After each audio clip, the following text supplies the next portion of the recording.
Corona virus lockdown ಸೃಷ್ಟಿಸಿರುವ ಅನಾಹುತಗಳು ಒಂದೆರಡಲ್ಲ. ಮನೆಯಿಂದ ಹೊರಗೆ ಬರುವಂತಿಲ್ಲ, ಮಾಡುತ್ತಿದ್ದ ಕೆಲಸವೂ ಇಲ್ಲ. ಹೀಗಾಗಿ ಅಂದಿನ ದುಡಿಮೆಯನ್ನೇ ನೆಚ್ಚಿಕೊಂಡವರು ತಿಂಗಳ ಸಂಬಳದ ಮೇಲೆ ಆಧಾರ ಆಗಿರುವ ಬಹುಸಂಖ್ಯಾತ ಮಂದಿ ಸಂಕಷ್ಟಕ್ಕೆ ಸಿಲುಕಿದ್ದಾರೆ.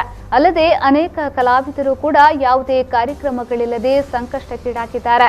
ಈ ಪೈಕಿ ವಿ4 ನ್ಯೂಸ್ನ ಕಾಮಿಡಿ ಪ್ರೀಮಿಯರ್ ಲೀಗ್ನ ಖ್ಯಾತಿಯ ಸಾಕ್ಷಿ ಕಲಾವಿದರು ತಂಡದ ಶುಭಕರ್ ಬೆಳಪು ಅವರು ಕೂಡ ಒಬ್ಬರು. ಇವರು ಈ ಮೊದಲು ಮೀನುಗಾರಿಕಾ ವೃತ್ತಿ, ಖಾಸಗಿ ವಾಹನದಲ್ಲಿ ಡ್ರೈವಿಂಗ್ ಕೆಲಸ, ಮ್ಯೂಸಿಷಿಯನ್ ಕೆಲಸ ಹಾಗೂ ಡ್ರಾಮಾದಲ್ಲಿ ಆಕ್ಟ್ ಮಾಡ್ತಾ ಇದ್ರು. ಆದರೆ ಇದೀಗ ಕೊರೋನಾ ಲಾಕ್ಡೌನ್ ಬಳಿಕ ಈ ಕೆಲಸ ನಿಂತಿದ್ದು ಕಲ್ಲು ಕಿತ್ತುವ ಕೆಲಸ ಮಾಡಿ ಜೀವನ ಸಾಗಿಸುವ ಪರಿಸ್ಥಿತಿ ಬಂದೊದಗಿದೆ. ಇಷ್ಟೇ ಅಲ್ಲದೆ ಇನ್ನು ಅನೇಕರು ಕೊರೋನಾ ಲಾಕ್ಡೌನ್ನಿಂದಾಗಿ ಸಂಕಷ್ಟಕ್ಕೀಡಾದ ಅದೆಷ್ಟೋ ಉದಾಹರಣೆಗಳು ಕೂಡ ಇದೆ.